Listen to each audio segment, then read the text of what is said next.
I've been riding on a daydream. Howdy YouTube. Hello. Welcome to RV Daydream. It's been a little while. Yeah, you saw that last video that we put up.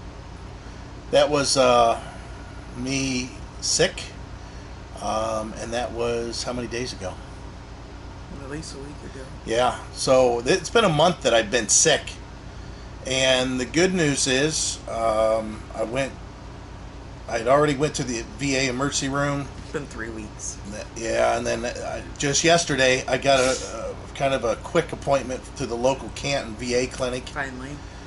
Yeah, and it was, when she says finally, it's not like I attempted. Yeah, right. I didn't attempt it. I mentioned it a couple times and he just kind of blew me off. I'm a guy, I don't know. Yeah, I just didn't want to do it. So they called up and said we could squeeze you in. I'm about a half an hour away, and they said, well, we could get you in 6 minutes. And it's like, nope. They said, we can get you in 30 minutes. I'm like, nope, because I wasn't even dressed or nothing. And they said, well, we can get you in an hour. I'm like, okay. So I've got, I don't know, a bunch of medication over there. Antibiotics, steroids, and some Pearl cough drops, or Pearl. I just, Joanne had them before. one of the side effects on it says that I might all of a sudden start acting different. Happy or something. Yeah, they said something about inappropriately happy. I don't know. Anyways, I do feel a little better today. I still can't hear out of my left ear, so it's been a month. I haven't been able to hear out of my left ear. They said there's fluid behind my ear. It feels like that my ear, like when you fly on a plane, your ear wants to pop. I just can't pop it. It just won't go. Oh, mine went away, thank God. And my right ear, it makes a little bit of a click too, but anyways, I always have the TV cranked up real loud anyway, so now it's really cranked up. Ooh. That's part of the video that we're getting ready to post here. So We have about 8 or 9 days before we leave yeah, here, and we're heading to Butler, Ohio. yes, we're going to go to River Trail Crossing where we were before.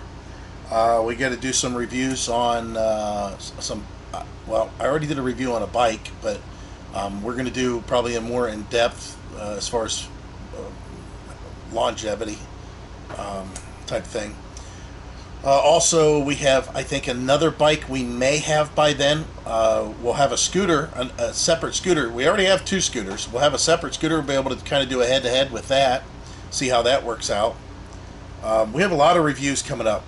Whenever we get stationary for a period of time, and we know that we're going to have an address that we're going to be at for a while, that's whenever a lot of the product, we order a lot of stuff. One of the things that I didn't talk about was a handrail, but talking about product, let me go ahead and show you this clip here because, yeah, it helped. They're our sponsor. They're our sponsor for this video. Yes. So I'm sure this is going to be the weirdest coverage that we talk about anything that we've had in the past, and that's the Brooklyn Bedding Arctic Dreams mattress. And I don't know if you can tell by my voice, but my voice is really jacked up because I have been sick for the last 3 weeks, and I'm still sick. I can't hear out of this ear, it just rings. But I wanted to talk about something that has been a lifesaver, and that is me loading up on medication and sleeping in this bed. If you ever thought that you might be able to get away with a substandard mattress because, it's just one of those things that you don't want to spend the money on, if you get sick and you're in bed for days on end, which I have been, and I'm currently in my pajamas or my sleep clothes, man, it really pays to have a good mattress. And this, by far, this is our 3rd custom mattress, our 5th different RV mattress through 3 different RVs, and by far, this one from Brooklyn Bedding's the best. This is an Arctic Dreams. We love this one. It's just been a godsend, especially being sick. They have a 120 night sleep trial with this one. It's a 10-year warranty, so I'm sure this thing's going to be good for quite a few years. And the whole idea behind us talking about this mattress is that we want to make sure that we're spreading the word on it, and there's a discount for you guys. Go to the description. It might be even top comment. I might pin it in the top comment. But in the description, we're going to talk about how you can get a discount for this mattress. I think 120 night trial, that alone should make you want to try this out at least. I mean, it's 3 months. It's 3 months you get to try it. You get a full refund if you don't like it, but I'm telling you, this has been really, really great. Thanks to a nice mattress, this sick body, even though I'm still sick, at least I've been able to be treated right at night. It's helped me go to sleep and stay asleep. Has nothing to do with discomfort, that's for sure. Again, all the links will be down below, and we'll get back to the video. I just realized that I'm in the same night clothes, but that video was shot yesterday. Oh, I don't feel that bad then. Yeah. I felt really horrible. Oh, yeah, that's right. I felt really horrible, but yeah, it's good now. I think it might have to do with us being in a field or something. Yeah, it might too. Might be allergies, yeah. Something. So we're still in East Rochester, Ohio at Paradise Lake Park. Heidi and I have been discussing seasonal stuff quite a bit, you know, staying at one place. And the only reason is that, you know, we did that through winter, last winter. We're not doing that as of right now. We're not doing that this winter. We have a lot of different places that we've already got scheduled out, and we're still scheduling. But we're pretty much, you know, our reservations are set. Some of them we're paying for, not very much though. Almost all of them are free. So we'll pick this up a little bit later, and hopefully got something a little bit new for you. But I'll tell you, we really put a damper on our activities. Every time I go and do something or try to do something, it seems like later that night I just pay for it. So we went over and visited with our grandson and our daughter and her husband, our son-in-law. I didn't feel very good that night at all. We went to the Akron Zoo. Took them, you know, that was a family day. It was rainy. It was a very good time.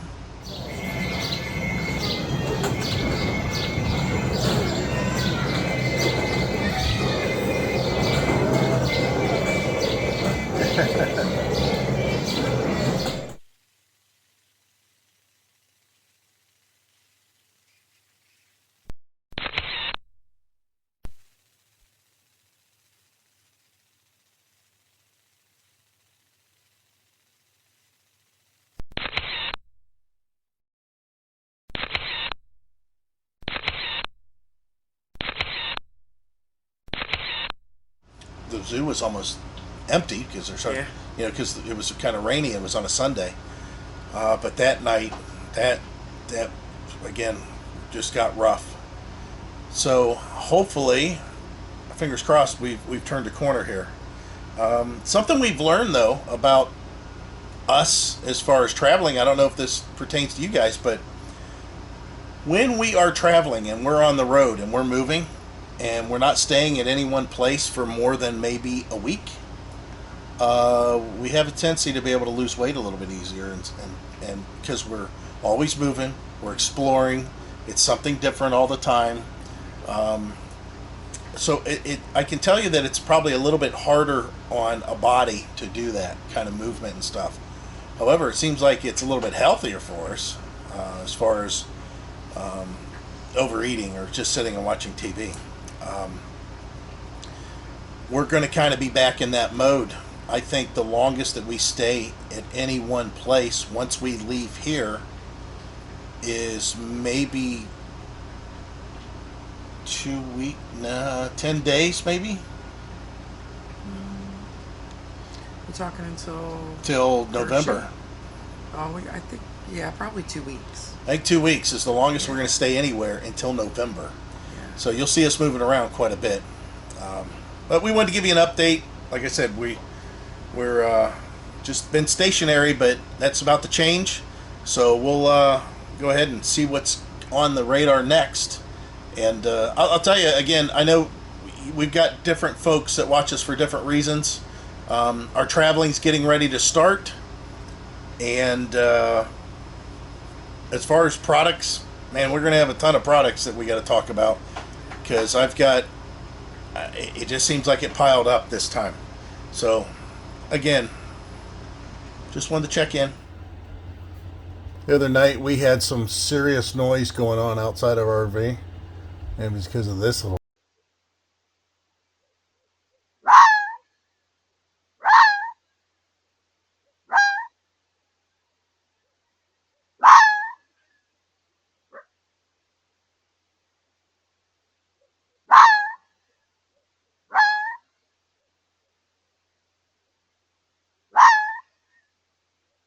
thing. He was chasing after a cat or something.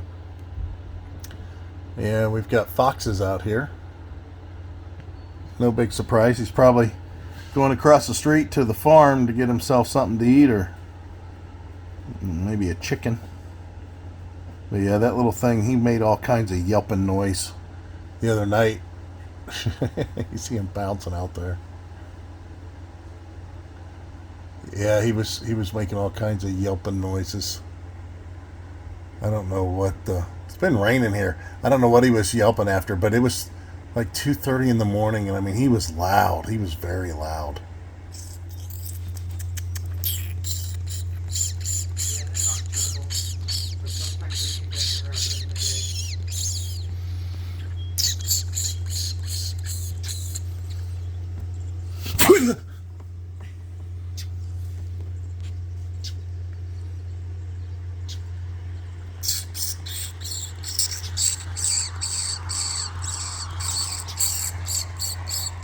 Well, I'm finally starting to get outside and get around, and things are feeling better overall.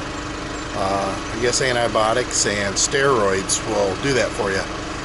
I'm working on a generator, and you guys are going to be surprised because this isn't the generator we had before. I went back to the style of generator we had whenever we had our Terry camper, and the reason being is this one fits underneath the bed rail when the cover is closed, so I can just leave this in the back of the truck.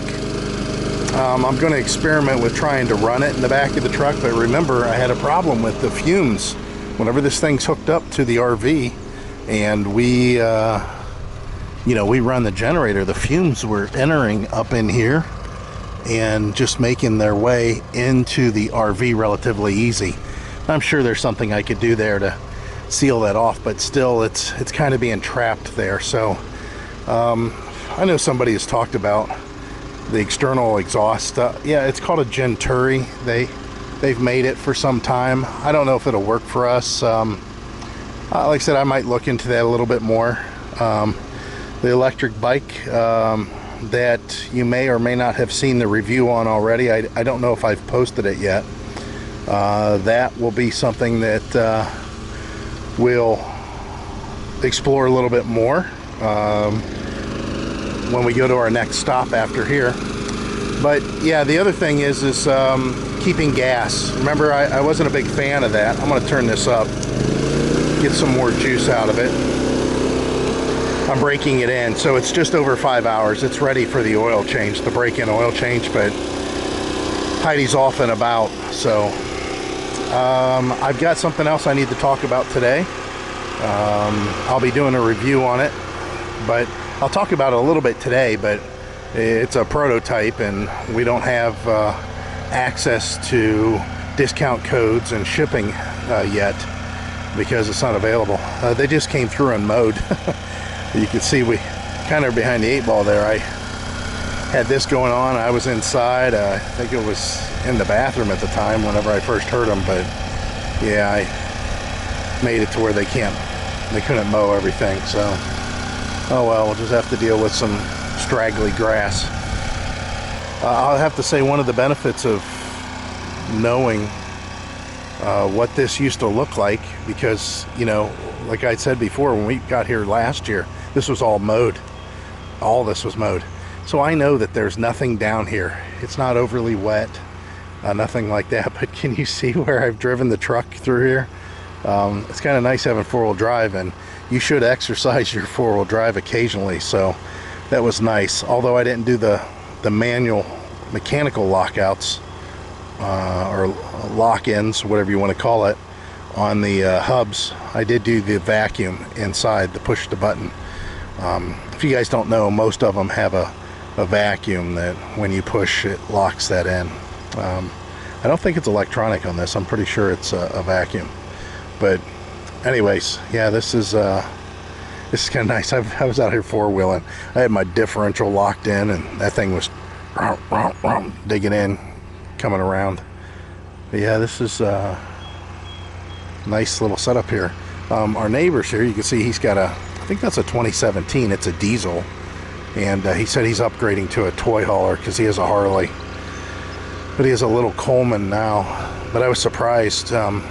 And here's one of the things that I know a lot of this stuff sounds like sales to you guys, but one of the biggest challenges and hurdles when we first started thinking about hitting the road was I knew I needed the internet, especially for everything we do online. And that's why we have a couple different internet systems that we talked about all the time. We have Starlink, and then we have our EasyCom, and both of those are through EasyCom LLC. The link is in the description. When you call up, tell Jesse or whoever you talk to that you've seen it on RVDaydream, or use the link in the description. You can click on that and go in there and do your shopping, and then make a call if you want. But yeah, the whole idea is I'm really trying to do this as a service, because this guy here, he came out and realized he had no cell service whatsoever, and he wanted internet. So he started talking to people that were at the RV park, the part of the park that's over there, the main part of the park. And they said, oh yeah, I know they make some kind of a satellite system that you can hook up to. Well, I think they might have been referring to maybe Starlink, but he looked online and he found HughesNet. Well, HughesNet has been out for a long time, and they've never got it right. He said it's horrible. But look, I mean, he bought the dish, he had it planted in the ground, he's paying for a service, and he says he can, he just don't have the kind of service that he was hoping for. And that's why we talk about this stuff all the time. So in the description, what I want you to do, if you're thinking about trying to get internet while you travel, call EasyCom or click the link, get to their website. Then if you decide to talk with them, do it that way. But just tell them what you're planning on doing. They have setups to where you could potentially, turn your service on and off as needed. I don't necessarily recommend that, just because plans change. And in our case, we have a really good plan. And we don't want to lose it, so we don't want to shut it off. Because when we try to turn it back on, it may not be available again. It's one of those grandfathered things. But anyways, that's for you to decide based on the information that you give them, and what they tell you then would be best. Just don't get snookered into stuff like this. It's horrible. It's just horrible. So anyways, I've got some work to do, and I'll show you what I'm talking about. Give you a little sneak peek of what we'll have a review on a little bit later. I talked about it before, and I don't know if you guys realize this, but a lot of times in this industry of RV travelers on YouTube or bloggers or whatever, stuff gets regurgitated over and over again. Things get repeated over and over again. And I think I had said something years ago, and now it's like common banter on YouTube. I'm not saying that I invented the internet or nothing like that.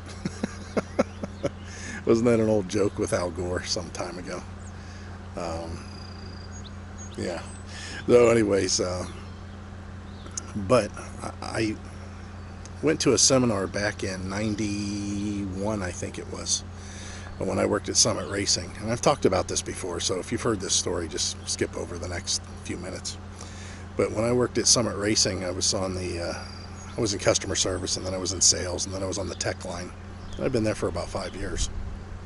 But relatively, when I first started, within the first year, Redline Oil came in and did a seminar. Now, Redline at the time, they were like a premium oil. Who in their right mind would want to pay $15 a quart for oil? And here it's funny because you go to the parts stores now and the oil is about $10 a quart, so it's not that far off. But back then it was $15 because they were the only ones that were putting out full synthetic. I mean, that was a big deal back in, like I say, 90, 91. I think Mobil 1 was doing it also. There was a couple other ones, but Redline was the one that we pushed quite a bit when I worked up at Summit. So those guys came in and gave a seminar, and they said the one thing we want to make sure is that whenever you break in the rear end of your differential, because they made fluids for everything, transmissions, rear differentials, I think they even made power steering fluid, but of course oil too.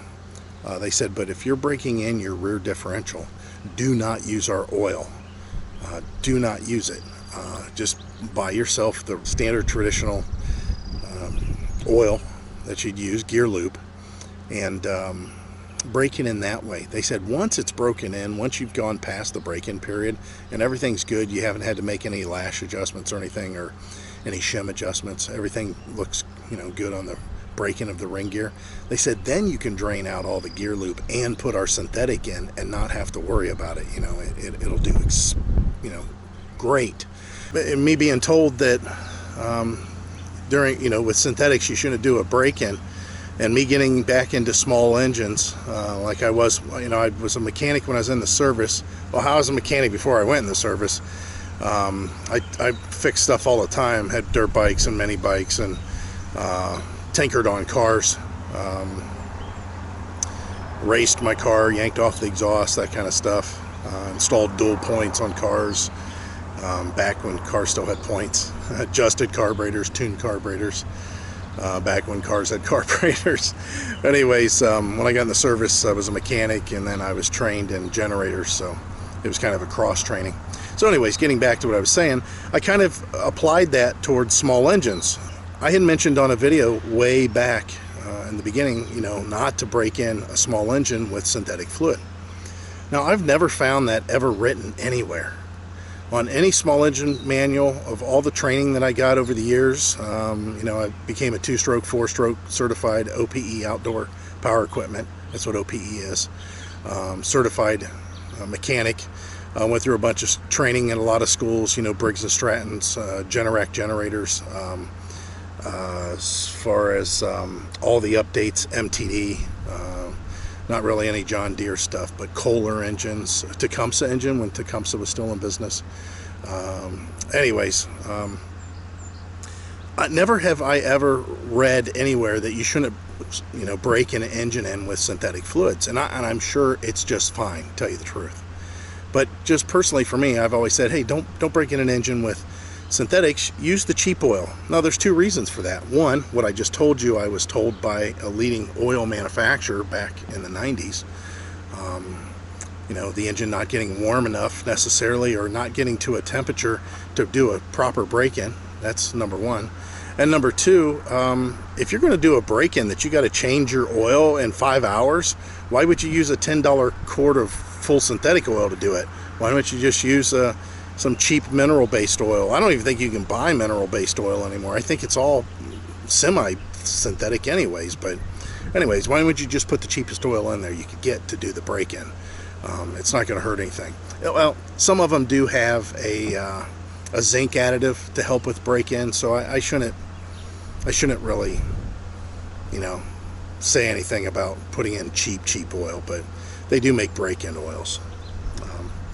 So anyways, fast forward, and it's like an industry standard. I mean, I've watched plenty of videos now that people on YouTube have said, oh yeah, you shouldn't break in a small engine with synthetic fluid. And I'm thinking, where did you hear that at? Because other than me just mentioning it that one time, actually a couple times, I've never read that anywhere. So yeah, I did that. So here's the sneak peek. Ba-da-ba-doo, ba-da-ba-doo. I did a review on this in the past, guys. This piece here, look how small my filtration has gotten. Look how small my softener has gotten. I'll talk about that in the future. Look for that on a video. Again, this is a prototype, but this thing is awesome. It is very awesome. All right, back to doing what I was doing, and in this case, cleaning up, and then going back to what I was doing, and that's changing the oil on the generator.